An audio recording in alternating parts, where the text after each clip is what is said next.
I'm excited to welcome our new sponsor, Reconstruction.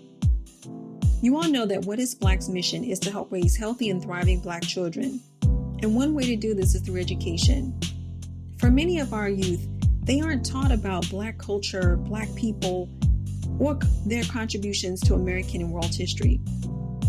Reconstruction provides identity-affirming education for Black students by providing a world-class curriculum that is affordable, high quality, and taught in small online classes. Created by a dream team of experts, they seek to empower students in our community. They teach more than reading and math. They inspire kids and help them reimagine their possibilities. To learn more and sign up for a class, go to reconstruction.us. For 10% off any fall class, you can use promo code WHATISBLACK. That's WHATISBLACK.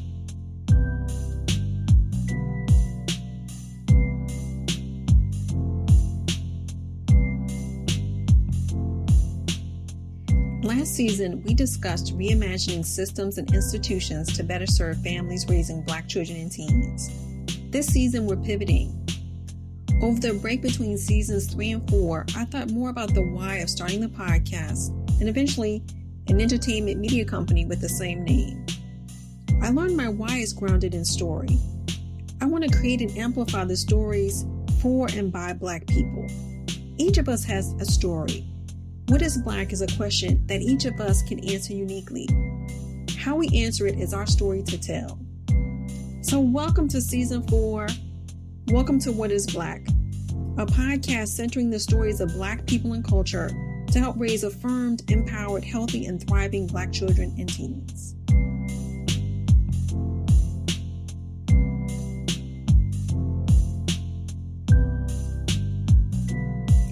Hello, everyone, and welcome to What is Black Season 4. And I'm so excited that Jay Coles has joined us for a conversation about his upcoming book. But by the time this comes out, the book will already be out, Things We Couldn't Say. So welcome, Jay, to the program. Thank you for having me. My name is Jay Coles. I'm the author of Things We Couldn't Say, and my debut novel was Tyler Johnson Was Here. And I'm also a contributor in the recent #1 New York Times bestseller, Black Boy Joy. Oh, I've heard so much about Black Boy Joy. I've seen a lot of great information, but I know we're here to talk about this lovely book here, Things We Couldn't Say. All right. So before we get started, Jay, so I don't misrepresent your wonderful words, if you can tell us a little bit, like give us a brief summary of the book. Yeah, absolutely. Things We Couldn't Say. I also have a copy here.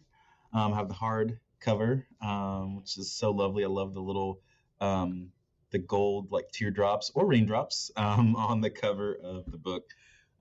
It is about a high school Black boy named Gio, who is kind of the star of his high school's basketball team. He has the best friends. He really is obsessed with music and making playlists. His favorite band is also my favorite band, which is Paramore. So there's a lot of references to that band and to just music and pop culture. But really it follows just kind of his journey of grieving the fact that his birth mother walked out on him and his family when he was a little boy. And one day, this isn't a spoiler, but one day she returns into his life with kind of this explanation of why she left. And he has to make the really tough decision on whether or not he wants to accept her apology and to kind of reunite with her and have a relationship with her moving forward, or to kind of just move on with his life. And he's faced with a lot of complicated questions related to family, related to identity, related to abandonment and being abandoned by his mother. Meanwhile, he's also falling in love with a boy on his basketball team, which complicates everything a little further. Yeah, so and I think that's what I like about this character, right? Because I think with any, you wrote the book, right? But again, there's so many layers that you have with the character, and I'm always interested to learn about writers' journeys, right? So, is there a favorite part that you had writing the book, and a least favorite part in writing the story? Yeah, absolutely. I feel like my favorite part of writing this book was, again, like I got to write just kind of this nerdy character who really loved music and playlists. And I really love making playlists. And I mean, for every season of my life, I've probably been making some sort of playlists to go with just kind of how I'm feeling or what's going on in my life at that time. And I felt like getting to put pieces of myself into the different characters in the book was probably my favorite um, part about writing things we couldn't say. Um, my least favorite scene or the hardest thing for me to write was the ending. I really struggled with, which direction I wanted, the ending to go. I wanted to obviously leave Gio on a note of hope, but I also wanted to be really realistic for him. And so I felt like, as I was kind of like, because I'm such a pantser, the way that I write, like I was letting kind of the characters show me, where I was headed. And when I found out the ending, I was like, oh no, like, yeah, I'm not going to spoil what happens, but that was probably the least favorite part for me. Yeah, I mean, again, I loved how you ended it as well. Mm-hmm. But I think, for me, like the one scene that, well, a couple of scenes that really got me, Yeah. and was you learning about his mom, right? The abandonment of his mom, Sure. right? The things he had to deal with.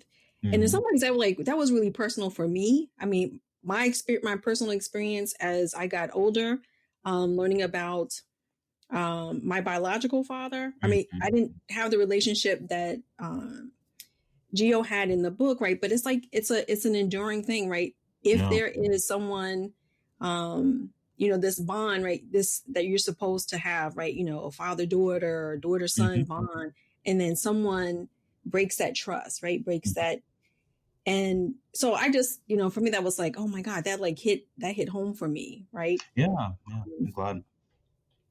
So, and I think that's like this power of story, right? The ability that even someone, as old as me, right? I've had kids as young as Gio, right?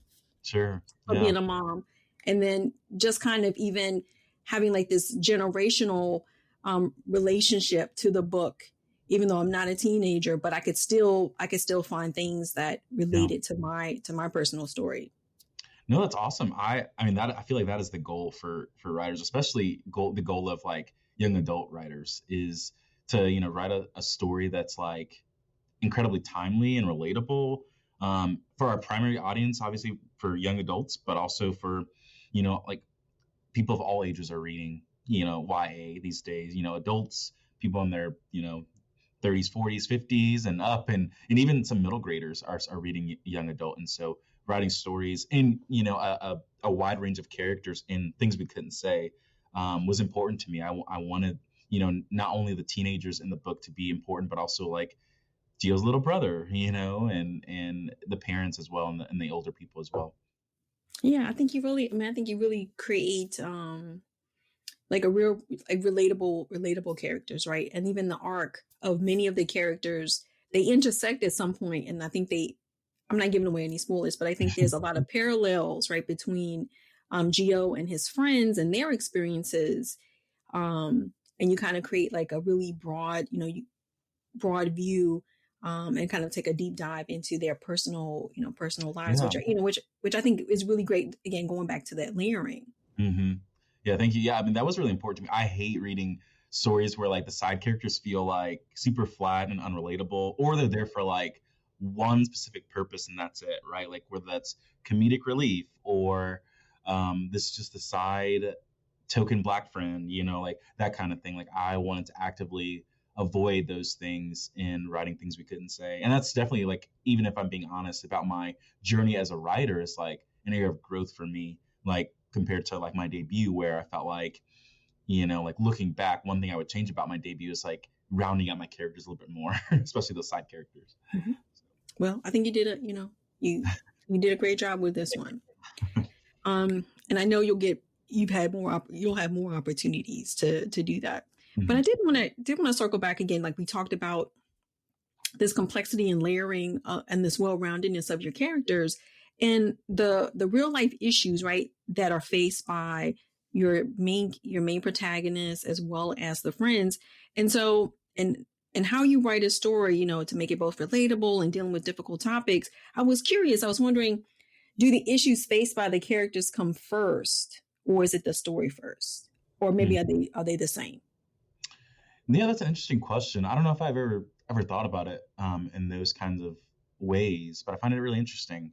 Um, I guess off the top of my head, I would say like it all started for me with the characters. Like I couldn't get Geo and his story like out of my head um, over the last year. Like plus, like I was like I have to write the story, and as I started like putting down on paper Geo's story and kind of got to know Geo, in the first couple of chapters as I was like drafting, I was like, oh man, like there's a lot of things that he's dealing with, like internally and externally, right? There's like emotional things and trauma and wounds and pain that he's wrestling with and grief and, longings and desires that he has, but also like he's in, a neighborhood that's very impoverished and he is, in an under-resourced school and he lives in a place where there is prejudice, like all these things. I was like, man, like,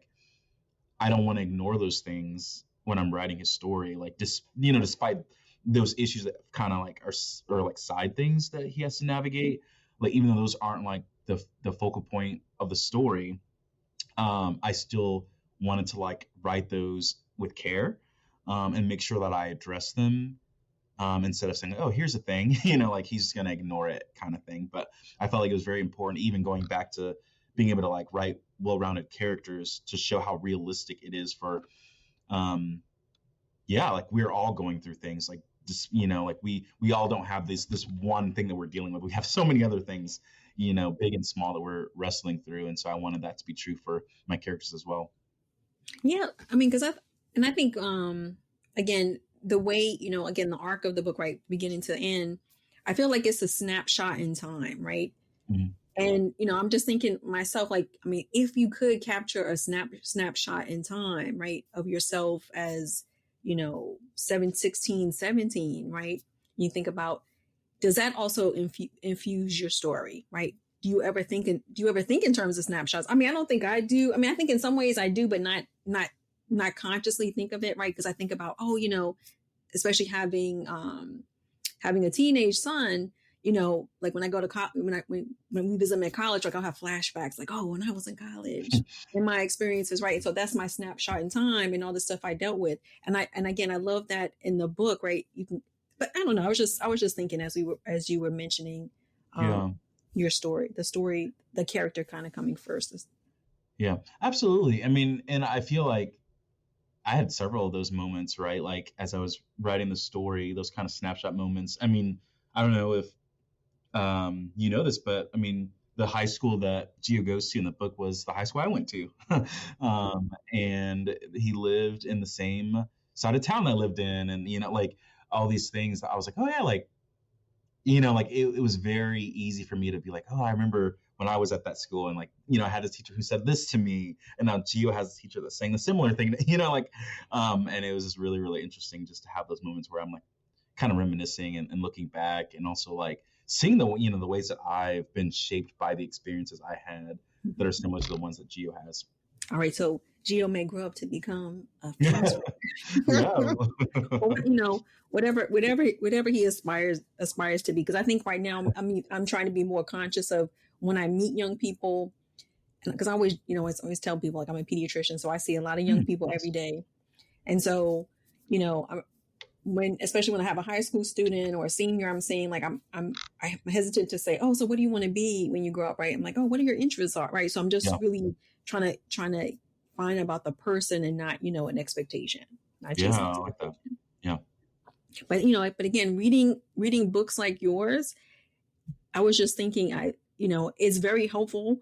Um, for me, I think to also kind of sometimes relate to the patients I see, or even the young people I meet, because again, these books are such great tools and gems. I think for having opening conversations, right? And I love these books, right? To be able to do that, and again, all the issues that you hit, love, friendship, um, trauma.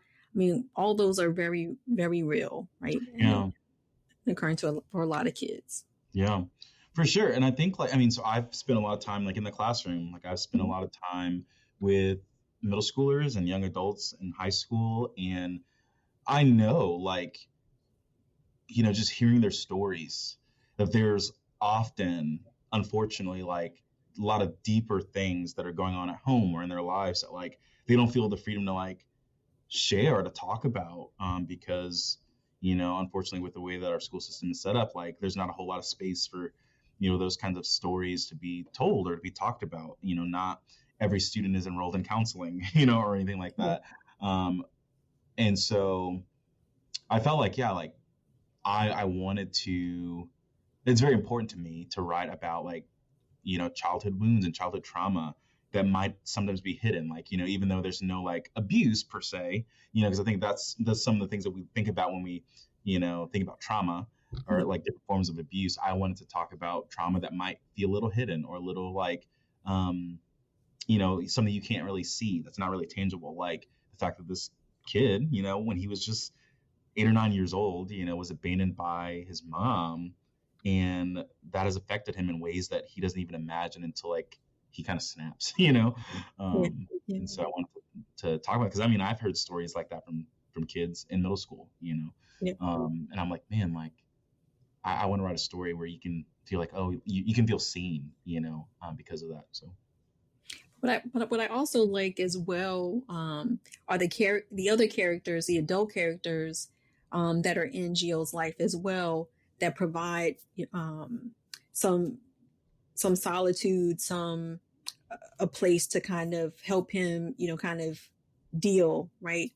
They're trusted adults in his life, right. So it's not, so he has people that are yeah, rooting for him, which I think is important.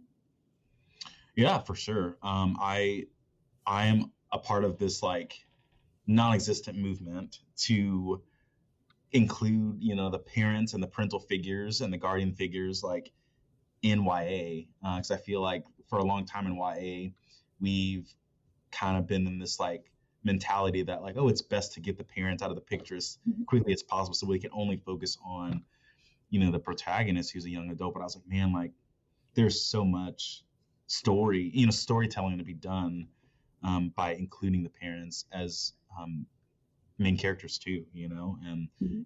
and I wanted Gio to have support systems and even like adult figures who aren't the best. I wanted to show the range of that and how those affect him, and affect the side characters too. Yeah, because again, I think again in terms of like, I don't know what the right word for it.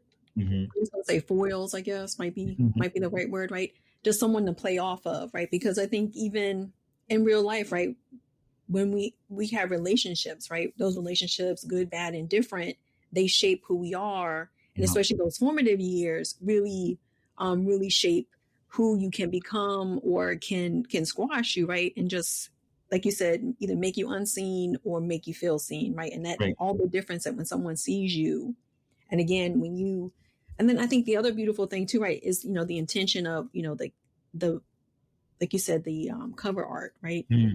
see this beautiful brown boy, right, um, is important. So, so I just want to touch on a little bit about you say you contributed to Black Boy Joy, and this sort of Yep. ties into my one of the questions I forwarded to you. So Kwame Abalia, I interviewed him, and Joel McConnon. So they wrote the book, the Last Gate of the Emperor, Yep. and in that book he talked about the power of story. But I'd also love to maybe follow that up, not only ask you the questions about the power of story, but also the power of joy, Hmm. and get your thoughts about that in terms of how that may influence your writing, or if it, and what that means to you. Yeah, absolutely. I mean, joy is a very powerful thing, and I feel like it was a huge honor for me to participate in that anthology, because when I was presented, with the concept of the idea from Kwame, he's like, hey, would you want to write a short story for this anthology? And I was like, I got a little bit caught off guard because I was like, oh man, like I had never really written a story about joy. I had never really written a story about, a Black boy specifically who is, experiencing joy or pursuing joy, because I was like, man, like a lot of my experience in the world isn't that, isn't joyful. And so there's something empowering of me, like, you know, stepping out of my comfort zone almost by, writing a story solely about this Black boy who's joyful, and how empowering that is for young people to read and be like, oh man, like I'm more than my issues or circumstances. I am more than like the darkness that follows me in this world. And how like excited I am to see like young Black and brown boys pick up that anthology, to pick up stories that I'll write in the future, to be like, oh man, like there's so much joy waiting for me in this life. And something that I write, whether it's a 20-page short story, an anthology, or a full-length novel that I write in the future, being a catalyst for them to like tap into that is something that I feel like is very powerful. And so already, like I've seen so many pictures and gotten so many messages from parents of young Black boys who've been like, they've read this anthology, or they read my short story in the anthology, and have felt, you know, moved to tears because of just the amount of joy that they get to experience by, reading a book where racism isn't a factor in the plot, or police brutality isn't at the center of a story that has them on the cover, where it's just joy and joy alone. Feels like, yeah, like we want to protect, our young Black boys. We want to be real with them about like, what's in the real world, but at the same time, we want to protect them and to say, you know what, like you deserve to have a normal childhood, and a normal teenagehood. And I felt like there's something powerful about that. But I would even, push back a little bit in terms of, I think the things we couldn't say has joyful moments. Sure, yeah. Mm-hmm. So I mean, I think the fact that, you have this young man, falling in love, and just, just learning about like, okay, I'm seen by someone, I feel safe with someone, right? I think that's important too. Yeah. No, thank you. I appreciate you saying that, because I think even sometimes when I talk about my book, things we couldn't say, I oftentimes can apologize. I'm like, I'm so sorry that the story's so sad. But it's like, yeah, like, even hearing you talk about it, it's like, yeah, like there are some sad moments, but it's also like there's a lot of moments where Gio gets to be joyful and, with his friends, and to just be happy and to laugh and to just be who he is. I mean, that's like one of the main themes of the book, is like not only accepting who he is, but also like being proud of that. And that being a kind of coming of age, breaking free moment for him. There's something very joyful about that, for sure. And even like was freeing for me to write. So, yeah. Yeah. So yeah, I think that's wonderful. Again, I think this, recurring things I'm hearing, right? Being seen. Yeah. Sure.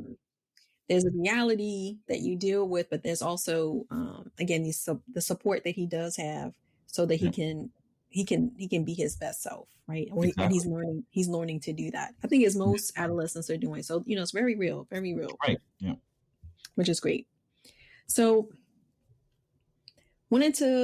so this kind of new this season. I want to really find out from my guests, especially my author guests, right? Sure. About how story elevates the idea of raising healthy and thriving Black children, right? Because so my podcast is really about, I talk about issues about raising healthy and thriving Black children and teens.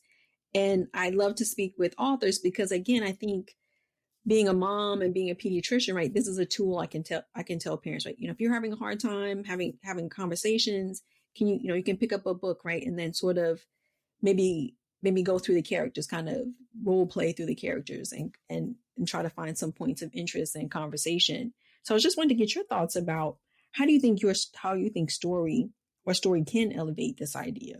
Yeah, absolutely. I feel like story, or stories in general, can really promote like developing and encouraging like young Black kids, who are growing up. I mean, I feel like one instance that I found in my research of, because that one thing I was researching was like, what are young people experiencing, or what are some kind of effects that young people have when they are abandoned by a parent? And so I spent a lot of time researching that. And what I found is that like we're all like, no matter how old we are, no matter what race we are, like we are all really bad at grief. Mm-hmm. And we are all really bad at engaging with hard things. And I feel like, if we're adults who have, children in our lives that are under our care, if we're bad at grieving and processing hard things and talking about hard things, the young people who are in our care are going to be really bad at processing and navigating those hard things. And so, an important layer in my book is that there are some of those parental figures who have to kind of like learn that for themselves, of like, oh yeah, like I need to be helping, this young person that's under my care, kind of process feelings, process hard things, and to step in to that role, like almost as counselor, even though you might not be a licensed counselor, like just there to listen and to encourage them on this journey of life, and to write stories that are things that like evoke empathy, like and again, I hope that's a huge theme of things we couldn't say, is that like, empathy for ourselves, empathy for each other, for our communities, for people who are different than us, and having those conversations with the young people that are under our care are important and really do foster significant positive development, in our youth. And so, I mean, maybe that's not what you're looking for, but I was like, that feels like the first thing that came to mind is when I did some research. Oh no, I think that's wonderful. I think that's very wonderful. And again, another reason why I think your book is wonderful. So that's another thing, wonderful, right? Thank you. So I mean, that's it for all my questions. Yeah. And it was lovely to read the book, and experience Gio's world, and kind of meet his friends and family. So I mean, that's a wonderful gift. And before we go, how can listeners learn more about you and learn more about the book? Yeah, you can learn more about me and my book really on my social media platforms. I am on Instagram and Twitter at Mr. J. Coles. That's MrJayColes. You can find me on those platforms and interact with me, ask any questions. I've been posting kind of some of the blurbs from the book from some of my author friends, as well as if you scroll back on some of my social media accounts, like you could see me talking about experiences that I've had writing the book, or thoughts that I have about it. And actually, in the next week, I'm about to go on a virtual tour, and the details to that virtual tour, where I'll be talking more about this book and going in depth with some of my close author friends. You can find the schedule for that on my Instagram and Twitter as well, and also my website, which is jcoleswriter.com. So, all right, this has been wonderful. Thank you so much, Jay. Yeah, thank you. Pleasure being here.